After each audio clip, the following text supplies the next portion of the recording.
এই যে আপনি গোসল করে ফেললেন, এই গোসল করার পর আলাদা করে আবার নতুন ওযু করা লাগবে কিনা, এটা অনেক মানুষের কমন প্রশ্ন। আপনি গোসল করছেন, এখন গোসল করার পর আবার নতুন ওযু করা লাগবে কিনা। নামাজের পূর্বে শরীর পাক আছে কিনা এই শরীর পাক করা, কাপড় পবিত্র আছে কিনা এটা চেক করা,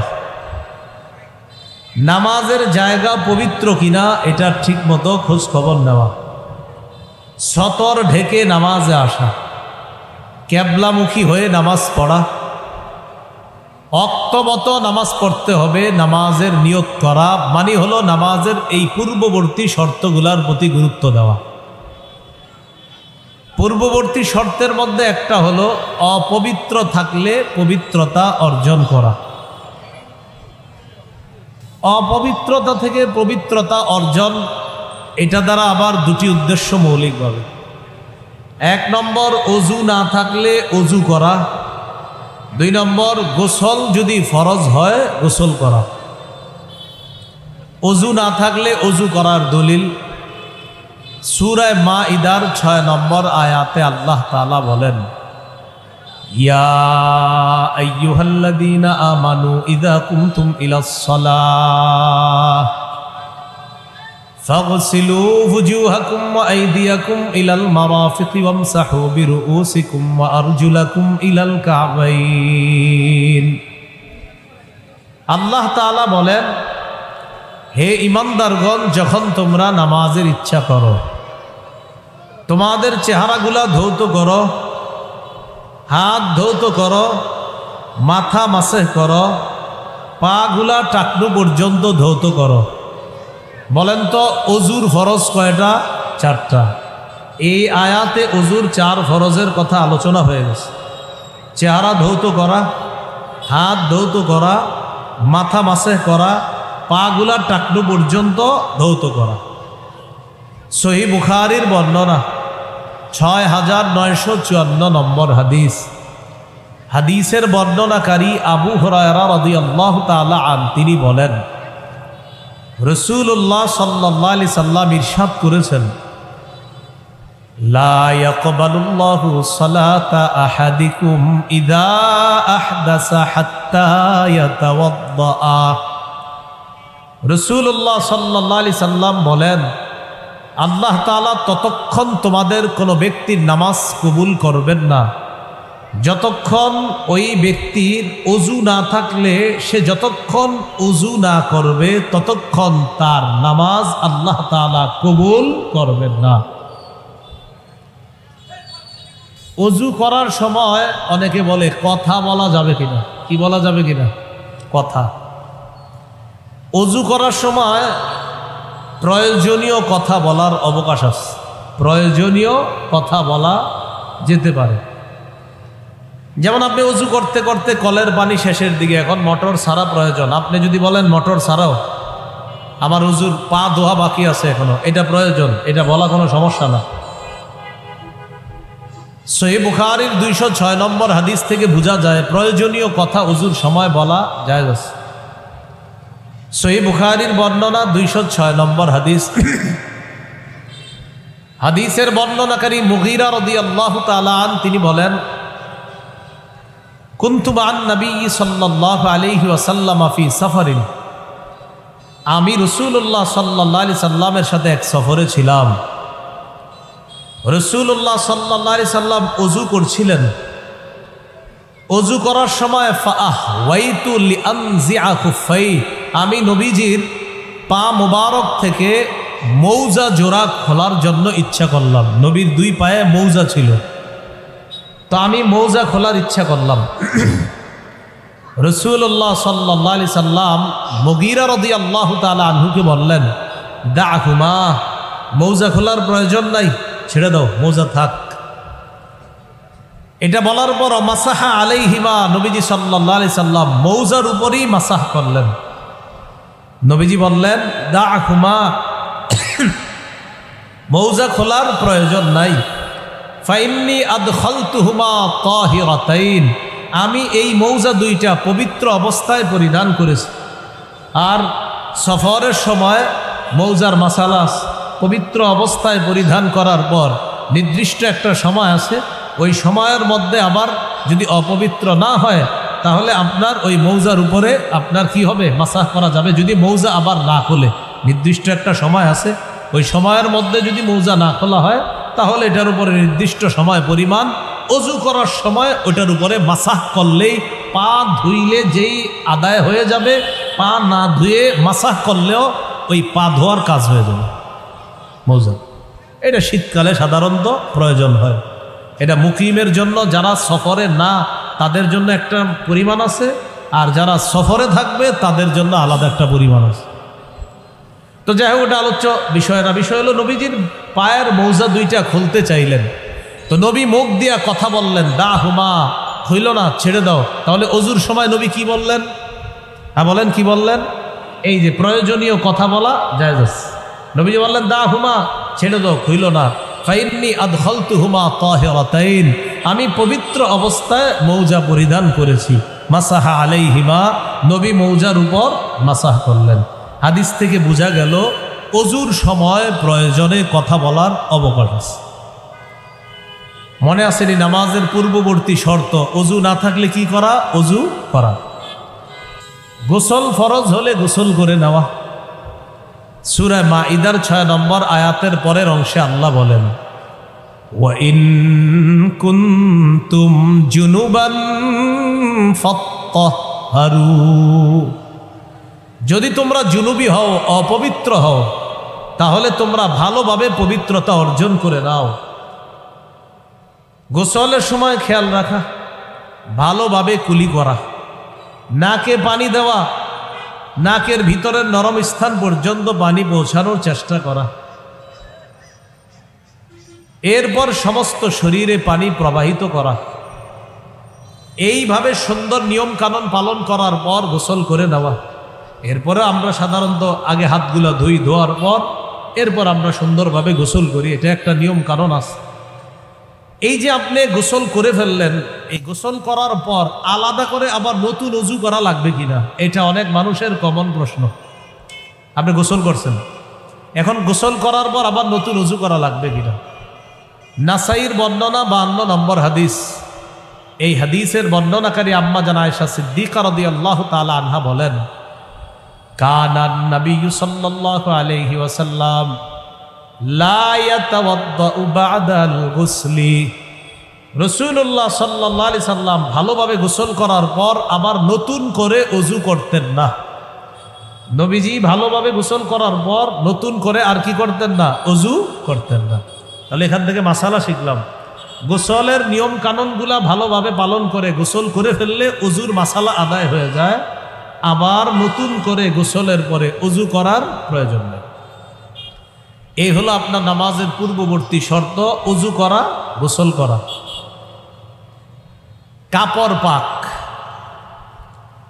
সূরা মুদ্দাসসিরের 4 নম্বর আয়াতে আল্লাহ বলেন, ওয়া থিয়াবাকা ফাতাহহির, নবী আপনি আপনার কাপড়গুলা পবিত্র করেন। ওয়া রাব্বাকা ফাকাব্বির, এরপর আপনি আপনার রবের বরত্ব বর্ণনা করেন, আগে কাপড় পবিত্র করেন। সহিহ বুখারীর বর্ণনা 227 নম্বর হাদিস, জাআত ইমরাআতুন ইলা নবী সাল্লাল্লাহু আলাইহি ওয়াসাল্লাম, এক মহিলা আল্লাহ রাসূল সাল্লাল্লাহু আলাইহি সাল্লামের কাছে আসলেন। আসার পর বললেন, আরাআইতা ইহদানা তাহিদু ফিস সাওবি ফাকাইফা তাসনাউ ইয়া রাসূলুল্লাহ, হুজুর আমাদের কোন নারী তারা মাসে আল্লাহ প্রদত্ত একটা অসুস্থতার সম্মুখীন হয়, এই অসুস্থতার সম্মুখীন হওয়ার পর তাদের কাপড়ের মধ্যে যেই নাপাকি লাগে, এই নাপাকি পবিত্র করার নিয়ম কি? ভাই কথা বুঝে আসছে? নবীজি সাল্লাল্লাহু আলাইহি সাল্লামকে প্রশ্ন করলেন, আল্লাহ প্রদত্ত একটা অসুস্থতার সম্মুখীন হয় মা বোনরা, এই অসুস্থতার কারণে তাদের শরীরের যে কাপড়, এই কাপড়ের মধ্যে যেই নাপাকি লাগে, এই নাপাকি পবিত্র করার উপায় কি? فقال رسول الله صلى الله عليه وسلم, নবীজি জবাব দিলেন, তাহুত্তুহু, 1 নাম্বার নাপাকি কাপড়ে লাগলে এটা ঘষে উঠাবে, ঘষবে, নাপাকিটা ঘষবে। 2 নাম্বার সুম্মা তাকরুসুহু বিল মা, কাপড়টা পানির মধ্যে ভালোভাবে রিগড়িয়ে নিবে। ওয়া তামদাহুহু, এরপর কাপড় ভালোভাবে চিপবে, ধৌত করবে, শুকাবে। সুম্মা তুসাল্লি ফিহি, এরপর কাপড় পবিত্র হবে, ওই পবিত্র কাপড়ে নামাজ পড়বে। আমাদের এই হাদিস থেকে মূল মাসালা যেটা জানলাম, নামাজের পূর্বে কাপড় পবিত্র হওয়া শর্ত। নবীজি বললেন কাপড় এইভাবে পবিত্র করবে, এরপর পবিত্র কাপড়ে নামাজ পড়বে। এখান থেকে বোঝা যায় নামাজের পূর্ববর্তী শর্ত হলো কাপড় যেন পবিত্র হয়। আপনাদের মনে আসেনি নামাজের পূর্বের শর্তগুলা গুরুত্ব দেওয়া মানি জানি কি? নামাজ, মাশাআল্লাহ, নামাজ কি করা? কায়েম করা। নামাজের জায়গা পবিত্র হওয়া। একটা কথা মনে রাখবেন, আমাদের জন্য গোটা দুনিয়াটা মসজিদ এবং গোটা দুনিয়াটাই পবিত্র। সুবহানাল্লাহ। হ্যাঁ, মানুষ এটাকে অপবিত্র বানায়, কিন্তু আল্লাহ পুরা জমিন আমাদের জন্য পবিত্র বানিয়ে দিছে এবং মসজিদ বানায় দিছে। অতীতের কোনো জাতি ইবাদত করার জন্য নির্দিষ্ট ইবাদত খানায় গিয়ে ইবাদত করা লাগত। আল্লাহর কি রহমত আমাদের উপরে, আমরা যেখানে থাকব আশেপাশে ইবাদত খানা যদি না থাকে, ওই পবিত্র জমিনে নামাজ পড়লে আল্লাহ কবুল করে নেবেন। দলিল সহিহ বুখারীর বর্ণনা 438 নম্বর হাদিস। এই হাদিসের মধ্যে আছে ক্বালা রাসূলুল্লাহ সাল্লাল্লাহু আলাইহি ওয়াসাল্লাম উ'তিতু খামসান লাম ইউ'তাহুন্না আহাদুম মিনাল আমবিয়াই ক্বাবলি। রাসূলুল্লাহ সাল্লাল্লাহু আলাইহি ওয়াসাল্লাম বলেন, আমাকে 5টি জিনিস দেওয়া হয়েছে যা অতীতের কোনো নবীকে দেওয়া হয় নাই। প্রিয় মুসলমান ভাইয়ারা, বলেন তো আমাদের নবীকে স্পেশাল কয়টি জিনিস দেওয়া হয়েছে? 5টি। 1 নম্বর, নসিরতু বির-রু'বি মাসিরাতা শাহরিন, আমার প্রভাব 1 মাসের দূরত্বে, আমার প্রভাব 1 মাসের দূরত্বে ছড়িয়ে দিয়ে আমাকে সাহায্য করা হয়েছে। আমার প্রভাব আল্লাহ তাআলা 1 মাসের দূরত্বে বিস্তার করে দেন। নবীজির প্রভাব, নবীজির রূপ, নবীজি কোথাও রওনা করবে যে 1 মাসের দূরত্বে কাফের মুশরিকদের অন্তরে নবীজির ব্যাপারে আলাদা একটা প্রভাব আল্লাহ সৃষ্টি করে দিয়েছে। 1। 2 নম্বর, ওয়াজুইলাত লিয়াল আরদু মাসজিদান ওয়া তাহুরা। এই অনুবাদটা করার পর 2টা আওয়াজ দিবেন।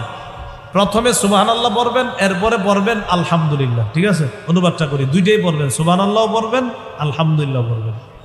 2 নম্বর, ওয়াজুইলাত লিয়াল আরদু মাসজিদান ওয়া তাহুরা, আমার জন্য পুরা পৃথিবীটা মসজিদ এবং পুরা পৃথিবীটা পবিত্র বানিয়ে দেওয়া হয়েছে। আলহামদুলিল্লাহ কেন? কারণ আমাদের জন্য শুকরিয়া যে আমরা যে কোনো জায়গায় পবিত্র জমিনে ইবাদত করলে আমার আল্লাহ তাআলা কবুল করেন, যা অতীতের জাতি যে কোনো জায়গায় ইবাদত করলে কবুল হতো না, তারা ইবাদত খানায় যাওয়া লাগতো। আমাদের প্রতি আল্লাহর দয়া যে আমরা যে কোনো জায়গায় নামাজের সময় হবে, তো যদি আশেপাশে দূরত্বের মধ্যে পানি না পাই, ওই পবিত্র মাটিতে তায়াম্মুম করব আর ওই পবিত্র জমিনে নামাজ আদায় করব, আল্লাহ কবুল করে নেবেন। এই শুকরিয়া আদায় করার জন্য পড়েন আলহামদুলিল্লাহ, এটা নিয়ামত। এগুলো 2 নাম্বার। 3 নাম্বার, ওয়া উহিল্লাত লিয়াল গনাইম, আমার জন্য যুদ্ধলব্ধ গনিমতের সম্পদ বৈধ করে দেওয়া হয়েছে। অতীতের জাতি জিহাদ করলে, যুদ্ধ করলে, যুদ্ধের পর যে সম্পদ পাওয়া যেত, এই সম্পদ অতীতের জাতি খরচ করতে পারতো না। নবীজি বলেন আমার জন্য, আমার উম্মতের জন্য যুদ্ধলব্ধ সম্পদ বৈধ করে দেওয়া হয়েছে। 4 নাম্বার, ওয়াকানান নাবিয়্যু ইউবাসু ইলা কওমিহি খাসসাতান ওয়া বুইসতু ইলান নাসি কাফা। নবীজি বলেন অতীতের যত নবী দুনিয়ার মধ্যে পাঠানো হয়েছে, সমস্ত নবীকে কোনো বিশেষ এলাকার জন্য পাঠানো হয়েছে। এক নবীকে এক এলাকায় তো আরেক নবী আরেক এলাকায়। এমনও ইতিহাস একই সময় এক এলাকার নবী একজন, আর এক এলাকার নবী আর একজন। যেমন ইব্রাহিম নবী এক এলাকার নবী, ওই সময়ে আরেক এলাকার নবী তার ভাতিজা লূত আলাইহিস সালাম। ইব্রাহিম নবী এক এলাকার নবী, আর তার ভাতিজা লূত আলাইহিস সালাতু ওয়াস সালাম আরেক এলাকার নবী। কি বলেন? হারান। কি নাম? কি নাম? হারান। হ্যাঁ, লূত নবীর আব্বার নাম কি? ইব্রাহিম নবীর ভাইয়ের নাম হারান। এই হারানের সন্তান লূত আলাইহিস সালাম। আর মূসা নবীর ভাইয়ের নাম হলো হারুন। কি নাম? ইব্রাহিম নবীর ভাইয়ের নাম হারান, মূসা নবীর ভাইয়ের নাম হারুন। এই হারানের সন্তান লূত আলাইহিস সালাতু ওয়াস সালাম। ইব্রাহিম নবী এক এলাকার নবী, লূত নবী আর এক এলাকার নবী একই সময়। আমাদের নবী বলেন, ওয়া বুইসতু ইলান নাসি কাফা, আমাকে কোনো নির্দিষ্ট এলাকার জন্য পাঠানো হয় নাই, গোটা জগতের সবার জন্য আমাকে নবী হিসাবে পাঠানো হয়েছে। এগুলো 4 নাম্বার। 5, ওয়া উতিতুশ শাফাআহ। এটা আমার সাথে একটু বলেন। বলেন, আমাকে সার্বজনীন সুপারিশ করার অনুমতি প্রদান করা হয়েছে। কি বলছি বাংলাটা? সার্বজনীন সুপারিশ। সার্বজনীন সুপারিশ। কিয়ামতের ময়দানে সবাই বিপদে থাকবে, আমাদের নবী একটা সুপারিশ করবে, এরপর আল্লাহ বিচার ব্যবস্থা শুরু করবেন।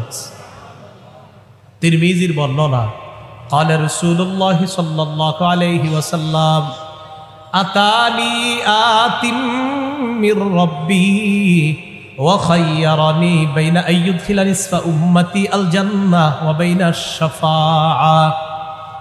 রাসূলুল্লাহ সাল্লাল্লাহু আলাইহি সাল্লাম বলেন, আমার কাছে আল্লাহর পক্ষ থেকে, আমার রবের পক্ষ থেকে একজন ফেরেশতা আসছে। আসার পর আমাকে 2টি বিষয়ের যে কোনো একটি গ্রহণ করার ইচ্ছাধিকার দিয়েছে। 1 নম্বর, আমি যদি চাই আমার অর্ধেক উম্মত জান্নাতে নিতে পারবো, সুবহানাল্লাহ। 2 নাম্বার, ওয়াবাইনা শাফাআহ, আমি চাইলে সুপারিশ করতে পারবো, তবে 2টি নিতে পারবো না, যে কোনো একটি। হয়তো অর্ধেক উম্মত জান্নাতে নিতে পারবো, না হয় সুপারিশ করতে পারবো। কোনটা? নবীজি বুদ্ধি করে বললেন, ইখতারতুশ শাফাআহ, আমি সুপারিশ করার বিষয়টা গ্রহণ করে নিলাম। কেন? অর্ধেক উম্মত জান্নাতে গেলে বাকিদের কি হবে? এজন্য আমাদের নবী ন্যূনতম একজন উম্মতকেও জান্নাতে নেওয়ার চেষ্টা চালাইতে থাকবেন। এজন্য সুপারিশটা গ্রহণ করেছে। তবে আমার আলোচ্য বিষয় কিন্তু এটা না। আলোচ্য বিষয় এই 5টার মধ্যে কোনটা? পুরা দুনিয়াটা আমাদের জন্য মসজিদ, পুরা দুনিয়া আমাদের জন্য পবিত্র। এখানে অপবিত্র হলে এটা পবিত্র করে নিতে হবে। নামাজের পূর্বে দেখতে হবে আমার নামাজের জায়গাটা পবিত্র কিনা। নামাজের পূর্ববর্তী আরেকটা শর্ত, সতর ঢেকে নামাজ পড়া। এই জন্য অনেকে গামছা গায়ে দিয়ে মেরে দেয়, গরমের কারণে গামছা গায়ে দিয়েই মেরে দেয়। আছে আবার বিভিন্ন ভাবে। বাকি আমার ওয়াজ শুনে আবার নামাজ ছেড়ে দিয়ে না ভাই, আপনি ওই গামছা বুইরেই আসেন আপাতত, এরপরে আস্তে আস্তে গেঞ্জি পরবেন, আস্তে আস্তে পাঞ্জাবি পরেন ইনশাআল্লাহ। কারণ আমার বয়ান শুনে যদি আবার বলেন থর হ্যাঁ বলছে এরকম গামছা টামছা বুইরা না যায়, তার জামুই না, আপনাদের আল্লাহর হস্তে এই বদ হজম করেন না বয়ানের। আপনি বাবা আগের মতোই নামাজ পড়েন, বাকি সামনের দিকে একটু ভালো পোশাক পরেন। সূরা আরাফের 31 নম্বর আয়াতে আল্লাহ বলেন, ইয়া বানি আদামা খুযু যিনাতাকুম ইনদা কুল্লি মসজিদ। হে আদম সন্তান, প্রত্যেক নামাজের সময় বেশভূষা ধারণ করো, সুন্দর পোশাক পরিধান করো। গামছা কি বেশভূষা? খুযু যিনাতাকুম, বেশভূষা ধারণ করো, নামাজের সময় সুন্দর পোশাক পরিধান করে নামাজে। আগের চেয়ে একটু বেশি সুন্দর পোশাক পরে নামাজে যাব ইনশাআল্লাহ। কি রাজি তো সবাই ইনশাআল্লাহ? মানে আগে যে পোশাক পরতাম ঠিক আছে, এর চেয়ে আরেকটু উত্তম পরে আল্লাহর সামনে দাঁড়াবো। আল্লাহ তৌফিক দান করেন। সতর ঢাকা। এরপর আরেকটা শর্ত, কেবলামুখী হওয়া। আমাদের কেবলা কাবা। কাবা কোন দিকে? আমাদের দেশ থেকে পশ্চিম দিকে। কেবলামুখী হয়ে নামাজ পড়া। সূরা বাকারার 149 নম্বর আয়াতে আল্লাহ বলেন, ফাওয়াল্লি ওয়াজহাকা শাতরাল মসজিদিল হারাম, আপনি মসজিদে হারামের দিকে ফিরেন, মুখ করেন।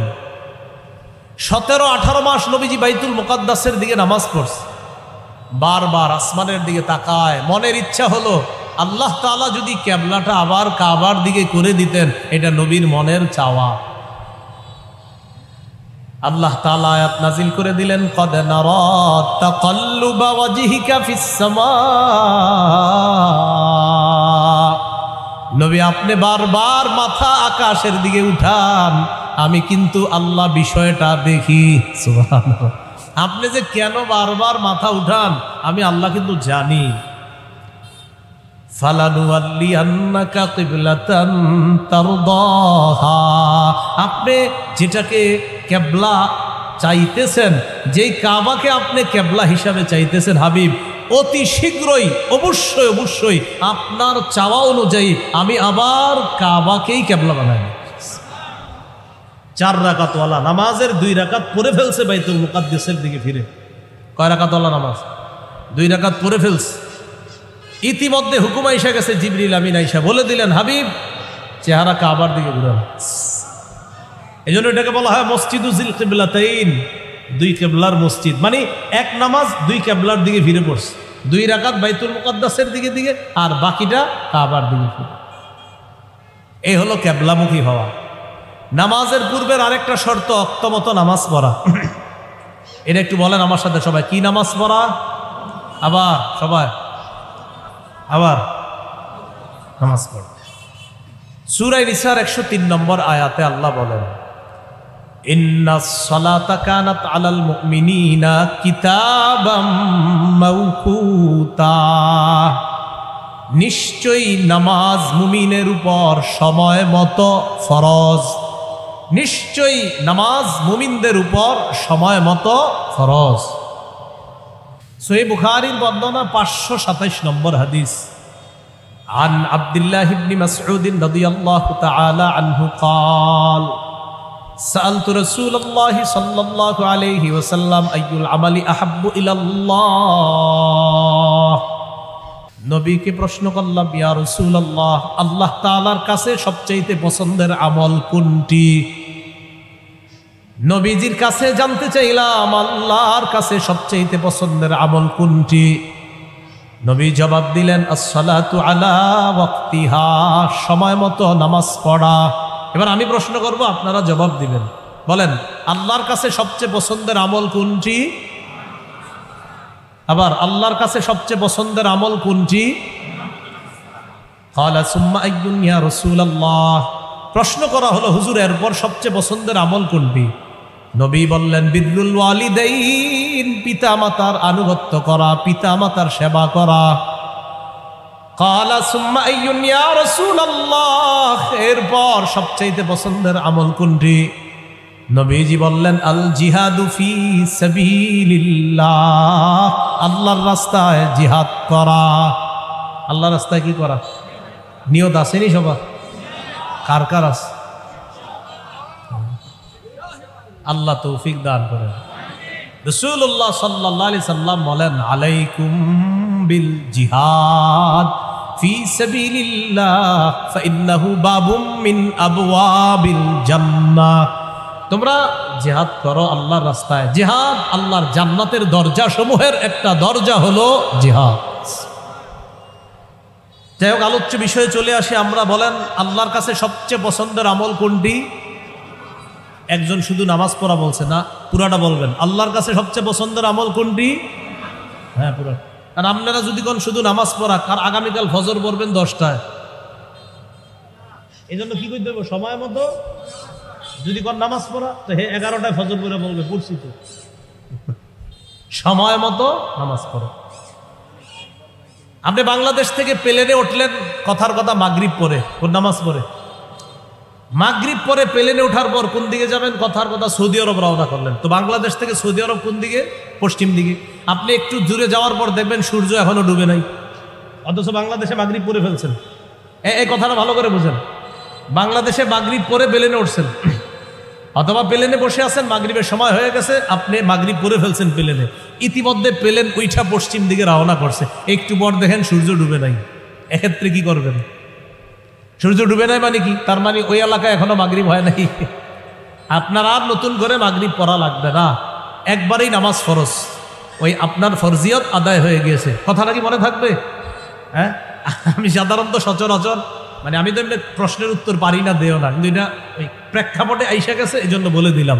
আপনি বাংলাদেশ থেকে রওনা করলেন পশ্চিম দিকে, প্লেনে উঠলেন মাগরিব পরে, তো মাগরিব পড়ার পর আপনি প্লেন ছাড়লো, প্লেন ছাড়ার পর পশ্চিম দিকে সৌদি আরব রওনা করছে, কিছুক্ষণ যাওয়ার পর দেখেন সুবহানাল্লাহ এখনো সূর্য ডুবে নাই, আল্লাহু আকবার। তখন কি করবেন? সূর্য ডুবে নাই মানে এখনো মাগরিবের সময় হয় নাই, বাস আপনার নতুন করে আর মাগরিব পড়া লাগবে না, কারণ আপনি যেখানে ছিলেন সেখানে মাগরিবের ফরজ হয়ে গেছে, আর আপনিও নামাজ সময় মতো পড়ে নিয়েছেন।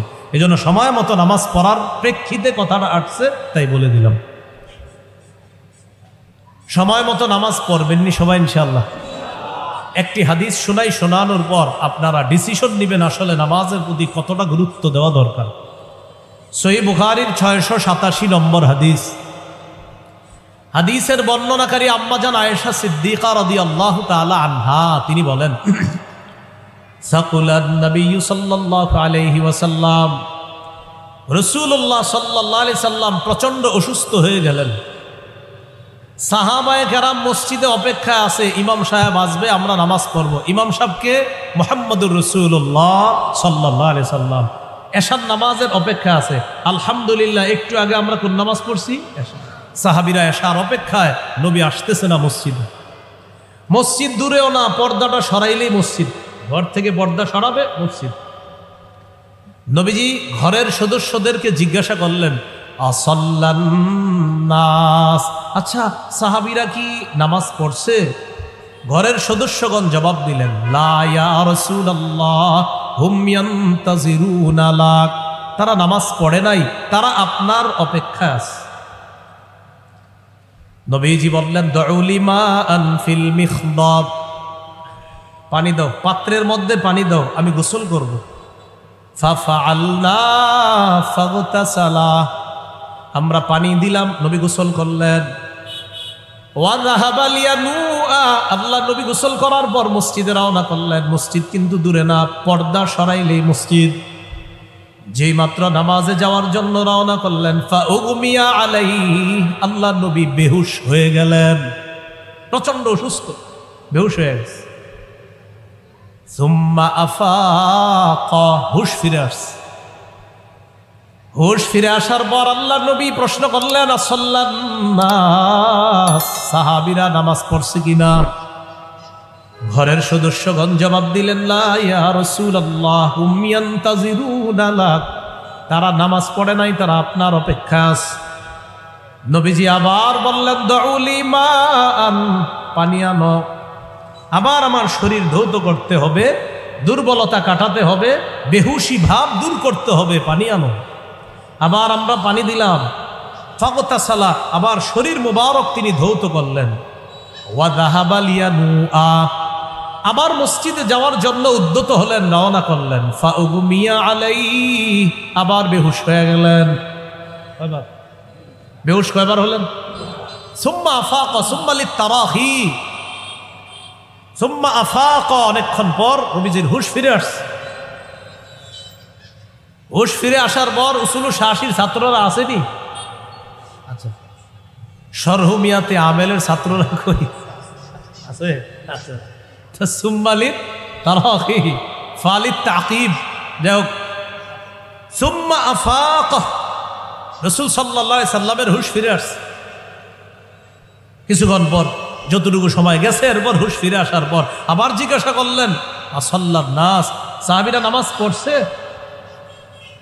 এই কথা বলার পর ঘরের সদস্যগণ জবাব দিলেন, লা ইয়া রাসূলুল্লাহ হুম ইয়ান্তাজিরুনা লাক, তারা নামাজ পড়ে নাই, আপনার অপেক্ষা করতেছে। নবীজি বললেন, দুউলি মাআন, আবার পানি আনো, আমি আমার শরীর আবার ধৌত করতে হবে, আমার বেহুশি ভাব দূর করতে হবে। আমরা আবার পানি দিলাম। রাসূল সাল্লাল্লাহু আলাইহি সাল্লাম নিজের শরীর মুবারক ধৌত করলেন, বেহুশি ভাব দূর করার চেষ্টা করলেন। শরীর ধৌত করার পর জাহাবালিয়া নুআ আবার মসজিদে যাওয়ার জন্য রওনা করলেন। ফাউগমিয়া আলাই, আবার বেহুশ হয়ে গেছে। কয়বার? 3 বার। সুম্মা আফাক, অনেকক্ষণ পর আবার হুশ ফিরে আসছে। অনেকক্ষণ পর হুশ ফিরে আসার পর আবার জিজ্ঞাসা করলেন, সাল্লাল্লাহু নাস, সাহাবীরা কি নামাজ পড়ছে? জবাব দিলেন, লা ইয়া রাসূলুল্লাহ হুম ইয়ান্তাজিরুনা লাক, তারা আপনার অপেক্ষায় আছে। প্রিয় মুসলমান ভাইয়ারা, আমরা নামাজের কথা বললে বলি লুঙ্গিটা সমস্যা, আগামীকাল শুরু করব নামাজ। হুজুর আজকে না, কালকে থেকে শুরু করি, কারণ উনি নিশ্চিত আগামীকাল পর্যন্ত দুনিয়াতে হায়াত পেয়ে যাবে। নাউজুবিল্লাহ। বাবাকে যদি বলা হয় সন্তানকে নামাজের কথা বলেন, কয় এখনো ছোট, বয়স 21। শিশুটার, শিশুর বয়স কত? 21, 20। সন্তানকে নামাজের কথা বলেন, ছোট মানুষ, থাক নামাজ ধরব। উনি বড় হবে, তারপর নামাজ ধরবে। বাবা সন্তানকে হাতে ধরে নাচের স্কুল, গানের স্কুলে নিয়ে যায়। বাবা সন্তানের ব্যাপারে বলে, থাক না, এই বয়সে এরকম করে, বড় হইলে সব ঠিক হয়ে যাবে। বয়স 20-22 চলতেছে, আর কবে বড় হবে আপনার সন্তান? যে বাবা তার সন্তানের ব্যাপারে এইগুলা বলেন, সঠিক কাজ করেন নাই, সঠিকভাবে বাবার পরিচয় তুলে ধরতে পারেন নাই। আপনি বাবা হিসাবে সন্তানকে কিভাবে জাহান্নামের রাস্তা দেখাতে পারেন? আরে বাবা কখনো সন্তানকে তো জাহান্নামের রাস্তা দেখাতে পারে না। আল্লাহ আমাদেরকে বুঝদান করেন।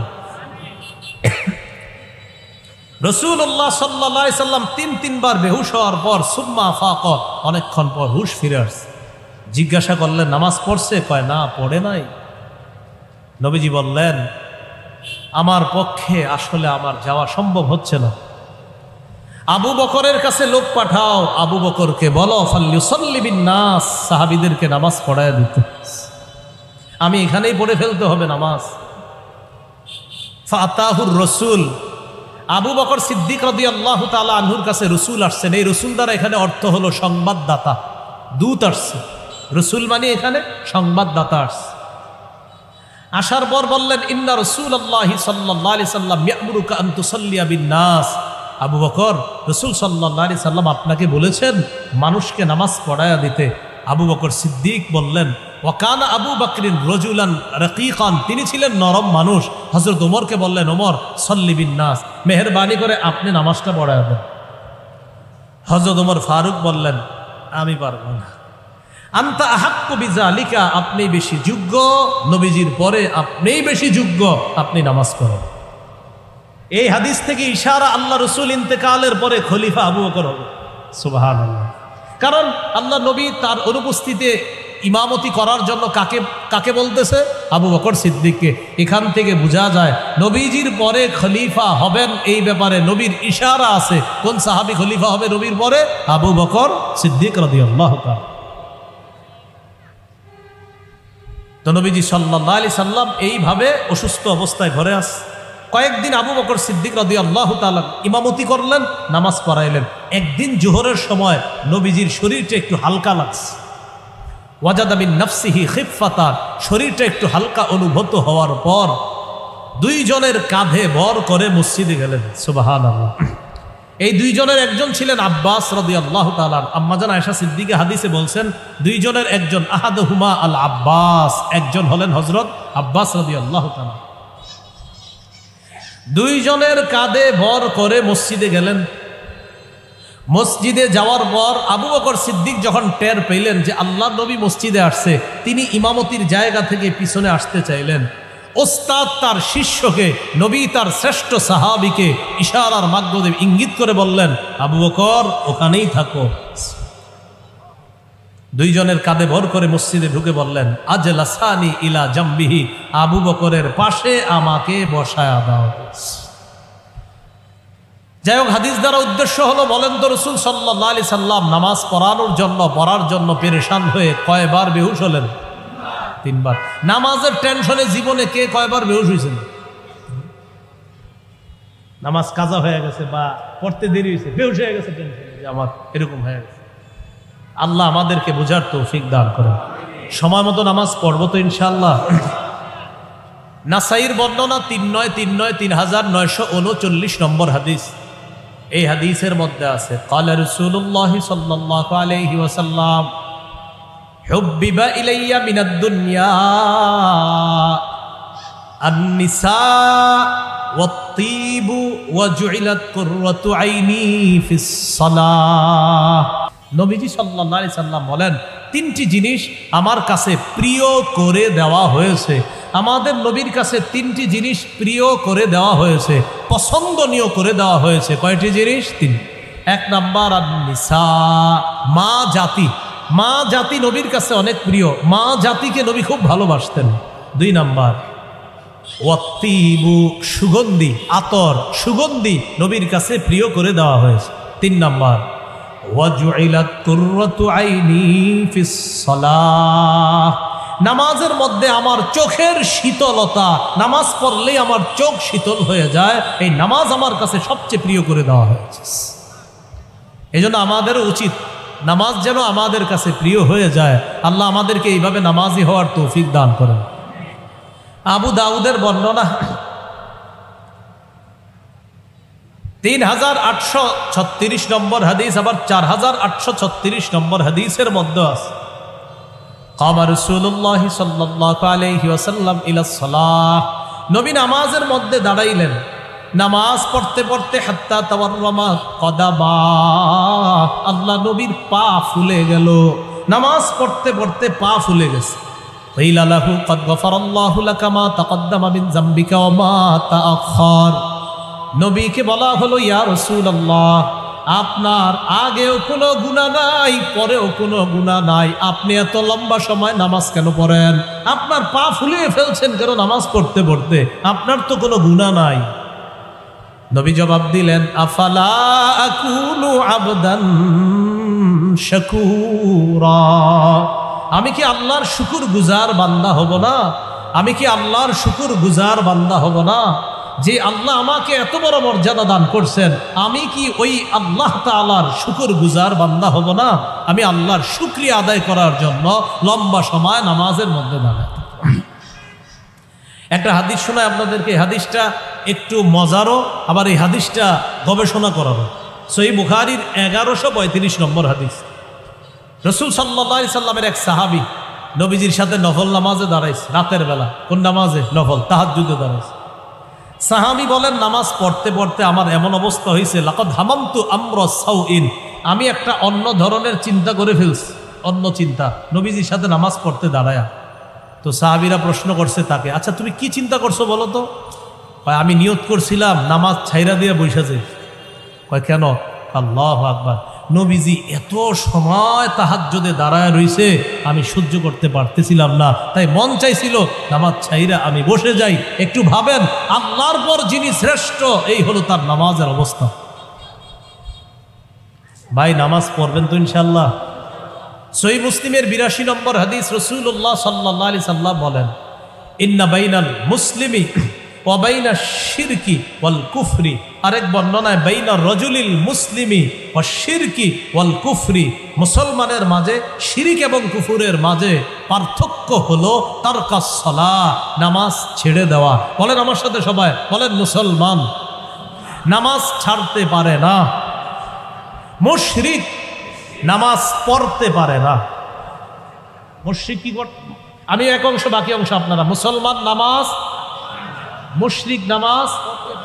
নবীজি বলেন, মুশরিকের মাঝে মুসলমানের মাঝে পার্থক্য নামাজ ছেড়ে দেওয়া। মুসলমান নামাজ পড়বে, ছাড়তে পারে না। মুসলমান নামাজ ছাড়ার কল্পনাও করতে পারে না। মুশরিক নামাজ ছাড়বে, কাফের নামাজ ছেড়বে।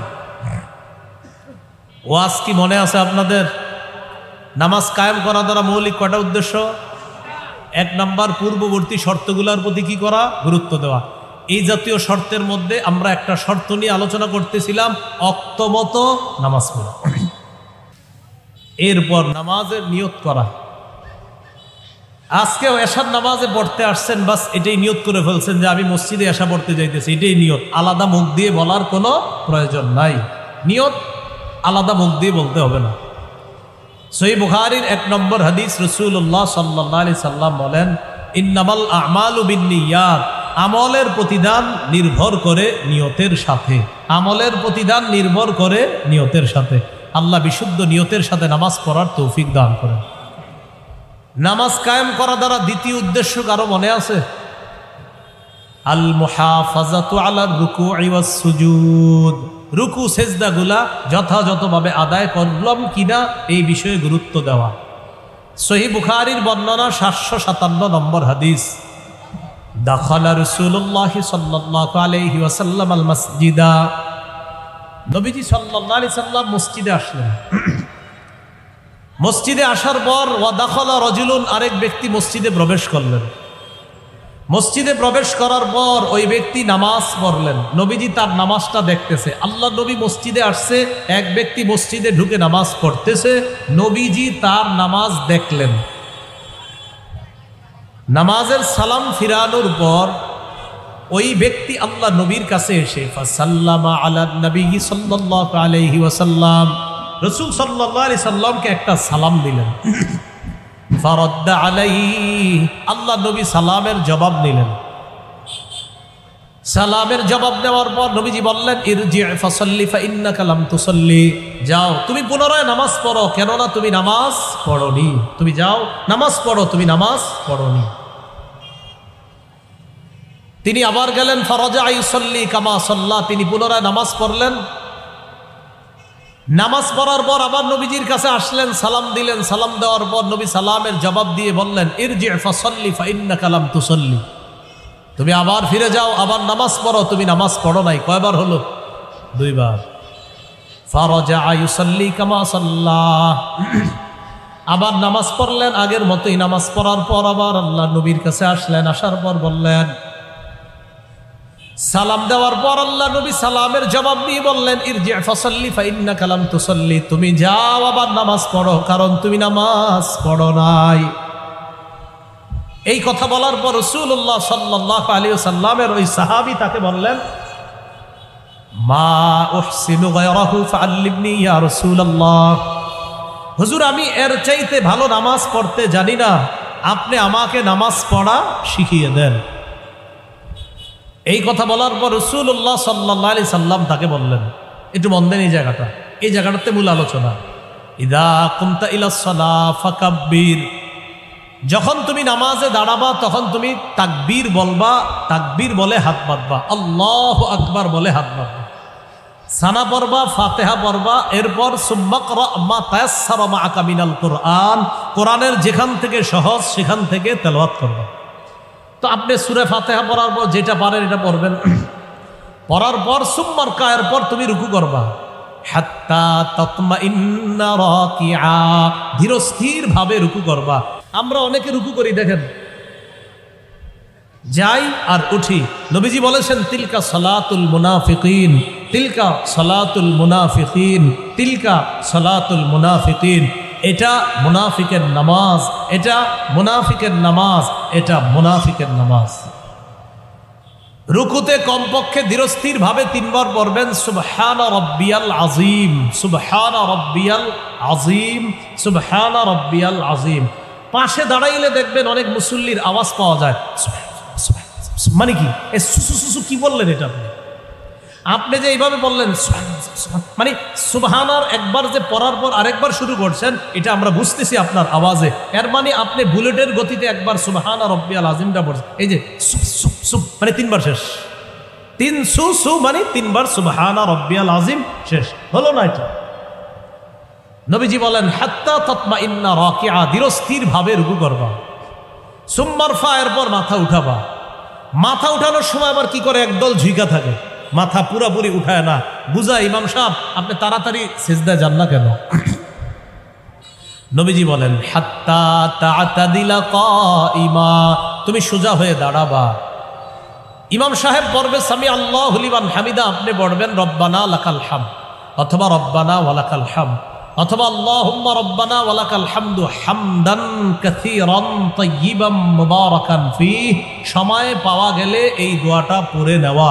এটা যদি পড়েন ফেরেশতারা প্রতিযোগিতা করবে কে কার আগে আপনার এই আমল নামা উপরে নিয়ে যাবে। এই আমল উপরে পৌঁছানোর জন্য প্রতিযোগিতা চলবে যদি ওটা পড়তে পারেন। হামদান কাসীরান তাইয়িবান মুবারাকান ফীহি। এরপর সুম্মাসজুদ, তুমি সিজদা করবা। সিজদার মধ্যে হাত্তা তাতমাইন্না সাজিদা, ধীরস্থির ভাবে সিজদা করবা। সিজদায় 3 বার পড়া সুবহানা রাব্বিয়াল আলা, কমপক্ষে ধীরস্থির ভাবে, বিশুদ্ধ ভাবে। সুম্মারফা, 2 সিজদার মাঝখানে মাথা উঠায়া, অনেকে বাঁকা হয়ে থাকে, এমন পরিমাণ বাঁকা হয় ক্ষেত্র বিশেষ, তার 2 সিজদা মিলে 1 সিজদা হয়ে যায়। তো 1 রাকাতে সিজদা কি 1টা না 2টা? তো নামাজ তো হলো না। আমার সাথে আল্লাহুম্মা গফিরলি, যদি আরেকটু বাড়াইতে পারেন ওয়ারহামনি, 2টা মিলান, আল্লাহুম্মা গফিরলি ওয়ারহামনি পড়েন। এতটুকু বাড়া যাবে? আরেকটু বড় আছে, আল্লাহুম্মা গফিরলি ওয়ারহামনি ওয়াজবুরনি ওয়ারফানি ওয়াহদিনি ওয়াআফিনি ওয়ারযুকনি।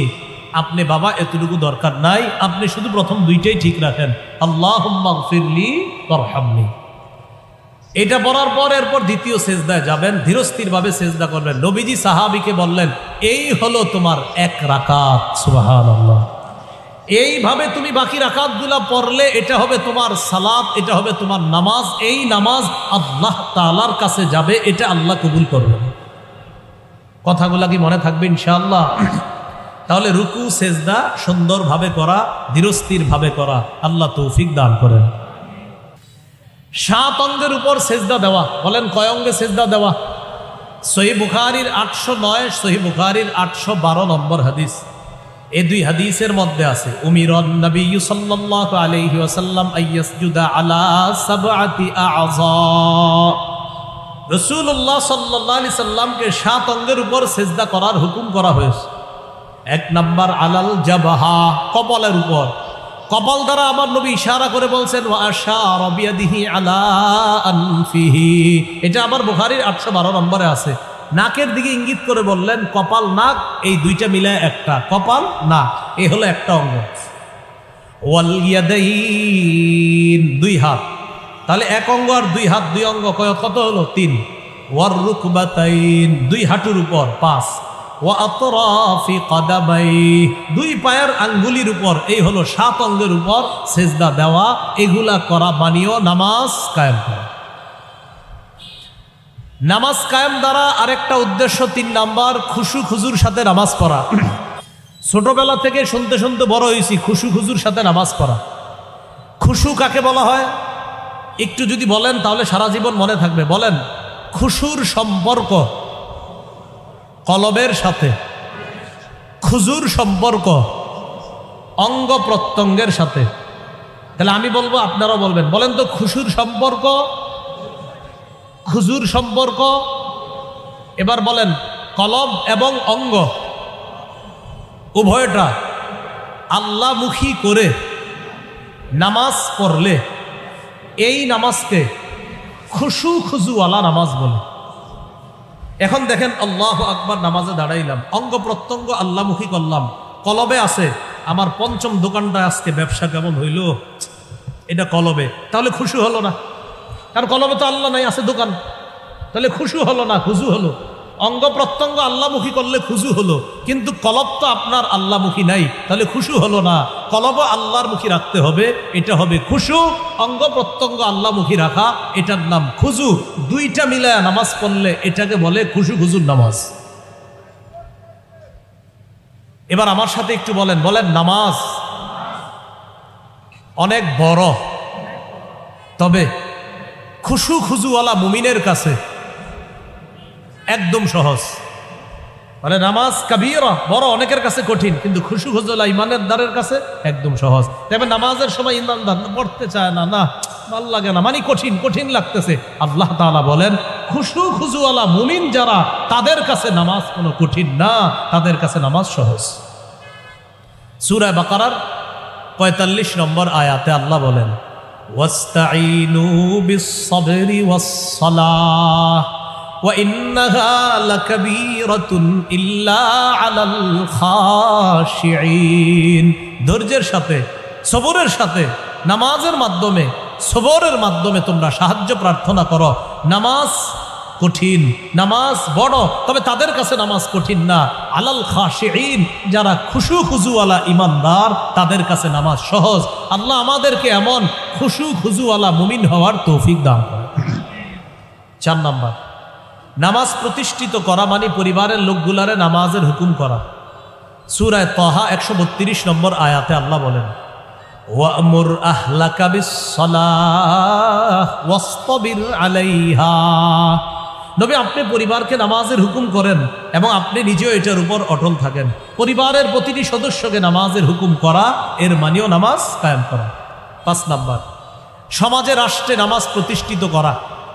সমাজে তো আমরা সবাই চেষ্টা করব প্রত্যেকটা মুসলমানকে নামাজি বানানো, রাষ্ট্রে নামাজি যেন সবাই হয়ে যায়, এই দায়িত্ব সর্বপ্রথম, বলেন আমার সাথে, রাষ্ট্রীয়ভাবে সকল মুসলমান যেন নামাজি হয়ে যায়, এই দায়িত্ব পুরুষ রাষ্ট্রপ্রধানের। কার? এখন আমাদের রাষ্ট্রপ্রধান মহিলা না পুরুষ? তার 1 নম্বর কাজ হলো এই বাংলাদেশের প্রত্যেকটা মুসলমানকে নামাজি বানানো। আরে ঠিক বললেও ঠিক, না বললেও ঠিক, দলিল আছে তো। সূরা হজের 41 নম্বর আয়াত আল্লাহ তাআলা বলেন, আল্লাযীনা ইম্মাক্কান্নাহুম ফিল আরদ, আমি যাদেরকে জমিনে ক্ষমতায় বসাই তাদের কাজ আকামুস সালাহ, 1 নম্বর কাজ নামাজ প্রতিষ্ঠিত করা। আমি যাদেরকে ক্ষমতায় বসাই তাদের 1 নম্বর কাজ নামাজ প্রতিষ্ঠিত করা। এখানে আবার মনে রাখা দরকার, পুরুষ প্রধান কেন বললাম? সামনের দিকে আর নারী মাথায় আইনেন না, ভবিষ্যতে পুরুষই মাথায় রেখেন। মাথায় রাখবেন কেন? অনেকে আপনারা, আমি বুঝি যে বিএনপি করেন, অনেকে আওয়ামী লীগেরও সমর্থক থাকতে পারেন, বাকি তাদের রাজনৈতিক অবস্থা কি হবে আমি রাজনৈতিক ব্যক্তি না, এটা রাষ্ট্র জানে কি হবে ভবিষ্যতে। জাতীয় পার্টি অনেকে করে, অনেকে জাসদ বাসদ, অনেকে জামাত ইসলাম, অনেকে ইসলামী আন্দোলন, কেউ হেফাজত, কেউ জমিয়তে উলামায়ে ইসলাম, কেউ নিজামে ইসলাম পার্টি, কেউ খেলাফত আন্দোলন, কেউ খেলাফত মজলিস করে। সবাই মাথায় এই কথা রাখা, ভবিষ্যতে বিএনপি আওয়ামী লীগ যারা আছেন সবাই মাথায় একজন পুরুষরে কল্পনায় আনেন। বিএনপির অবস্থা দেখে বোঝা যাচ্ছে তারা ভবিষ্যৎ রাষ্ট্রপ্রধান পুরুষকেই কল্পনা করতেছে মনে হচ্ছে। আওয়ামী লীগের বললাম তো, আমি বিষয়টা জানি না, তবে এইরকম যদি আপনারা কেউ তাদের সাপোর্টার থেকে থাকেন, নীতি নির্ধারকদেরকে জানান যে ভবিষ্যতে নারী আর মাথায় রেখেন না, একজন পুরুষ রাখেন। জাতীয় পার্টি 2 দল, 1 দলের প্রধান পুরুষ আর 1 দল মহিলা, ওই দলের এরা বুঝান যে ওনারে বাদ দিয়ে একজন পুরুষরে প্রধান হবে। মূল নীতি মনে রাখবেন, দেশ উন্নতির রাসূল সাল্লাল্লাহু আলাইহি সাল্লাম বলেছেন, লা ইউফলিহা কওমুন ওয়াল্লাহু আমরাহুম ইমরাআ, ওই জাতি কিছুতেই সফল হবে না, কিছুতেই সফল হবে না, কিছুতেই সফল হবে না যেই জাতি তাদের নেতৃত্বে কোনো নারীকে বসায়। নবী বসে বলে দিয়েছে, এজন্য সবাই পুরুষ কল্পনায় আনা। তো পুরুষ রাষ্ট্রপ্রধানের প্রথম কাজ নামাজ প্রতিষ্ঠিত করা। 2 নাম্বার, ও আতাউজ যাকাহ, যাকাত দেওয়া। রাষ্ট্রীয়ভাবে যাকাত যদি ব্যাপক হয়ে যায়, সুদ বিদায় নিবে, সুদ বলবে আমি বিদায়, যাকাত তুমি ভালো থাকো, বাংলাদেশে আমার আর থাকার অধিকার নাই। যেই হারে মানুষ যাকাত দেওয়া শুরু করছে, আমি আর থাকতে পারবো না, রাষ্ট্রীয়ভাবে যাকাত আদায়ের একটা বিধি ব্যবস্থা করতে হবে। কারণ সবাই যাকাত দেয় না তো, অনেকের 1 লাখ টাকা যাকাত আসে, দেয় 30,000, বাকি 70,000 কই? 30,000 তাও আবার জাকাতের লুঙ্গি শাড়ি, তাও আবার ওই দোকানতে যেই দোকানে লেখা আছে এখানে জাকাতের লুঙ্গি ও শাড়ি পাওয়া যায় 260 টাকা। এখন বাড়তে পারে, এটা দিয়ে আবার ফেসবুকে দেয়, আলহামদুলিল্লাহ নিজেকে হালকা মনে হচ্ছে, আজকে আমি আমার জাকাতগুলো আদায় করেছি, দিছে 30,000, বাকি 70। ওই 70-এর ব্যাপারে কমেন্ট করবেন যদি চিনেন, লিখে দিবেন ফেসবুকে, লিখবেন ভাই বাকি 70 সাপ, কি লিখবেন? বাকি 70, আবার বলেন বাকি 70, আবার সাপ, সাপ, হাঁস, আরে সাপ চিনেননি? জি, বাকি 70 সাপ, সাপ। সহিহ বুখারীর বর্ণনা, যেটা জাকাত দেয় নাই, পা থেকে সাপ পেঁচায়া এখানে আইসা বলবে, আনা কানজুকা, আমি তোমার সঞ্চিত সম্পদ, আনা মালুকা, আমি তোমার মাল। সাপ তার সাথে কথা বলবে। আল্লাহ হেফাজত করেন। 3 নাম্বার, আমারু বিল মারুফ, সৎ কাজের আদেশ করা। 4 নাম্বার, অনাহু আনিল মুনকার, অসৎ কাজ থেকে নিষেধ করা। এই হলো নামাজ কায়েম করা দ্বারা উদ্দেশ্য হলো 5টা কথা বললাম। 1 নম্বর, পূর্বের শর্তগুলো গুরুত্ব দেওয়া। 2 নাম্বার, রুকু সেজদাগুলোর গুরুত্ব দেওয়া। 3 নাম্বার, খুশু খুজুর সাথে নামাজ পড়া। 4 নাম্বার, পরিবারের সকলকে নামাজি বানানোর চেষ্টা করা। 5 নাম্বার, আপনার রাষ্ট্রে সমাজে সবাই যেন নামাজি হয়ে যায় এই চেষ্টা করা। এটা কি সবাই রাজি আছে ইনশাল্লাহ?